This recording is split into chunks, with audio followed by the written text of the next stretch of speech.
The following is a detailed and captivating rewrite of the provided story. Sound of eerie Halloween music begins softly, fading to background ambience. 7 years ago, on a chilling Halloween night, an unsettling event transpired, one that would forever alter my perception of the supernatural, however reluctantly.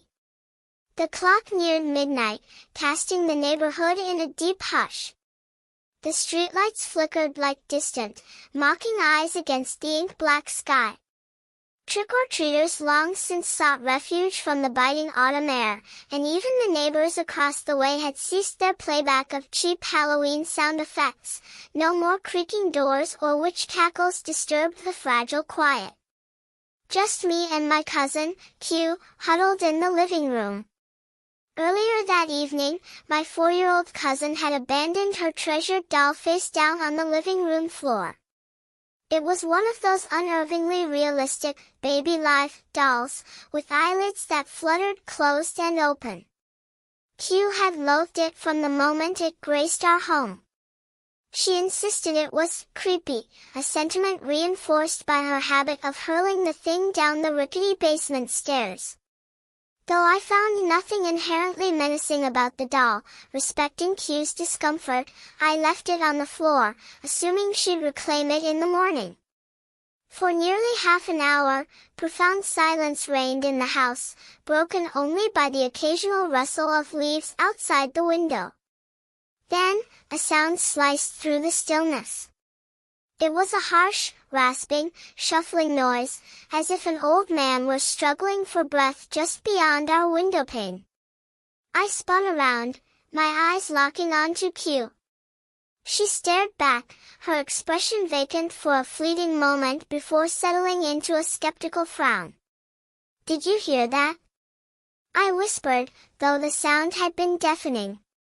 Q shrugged, her gaze drifting towards the window. "Probably the neighbor's tape again," she murmured, already returning her attention to the glowing screen of her laptop, fingers dancing across the keyboard. Yet, the sound lingered in the air like a lingering ghost. Silence returned, thick and heavy, punctuated only by the frantic beating of my own heart. Then, it came again, the rasping noise, louder this time, vibrating through the floorboards. It sounded deliberate, almost as if the unseen source were trying to form words, but only a choked, unintelligible sound emerged. Unable to contain my mounting unease, I rose from the sofa and cautiously peered through the blinds. The street was deserted, the night impenetrably dark. No figure lurked beneath the streetlights, no movement disturbed the stillness of the night.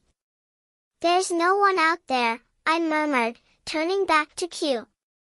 She didn't respond, her focus still entirely on the screen before her, though her jaw was set tight. Another minute passed, stretching into an eternity of waiting. Then, a new sound sliced through the quiet, not a shuffling, but a distinct whispering, loud enough to be heard over the rustle of the wind. It was the disjointed sound of voices, indistinct but undeniably human, one with a childlike timbre, the other possessing the soft, insidious quality of a woman's whisper. Q finally tore her gaze away from the computer, her eyes wide with a mixture of fear and certainty. "It's the doll," she breathed, her voice barely audible. She was deeply superstitious, and her conviction only deepened my skepticism.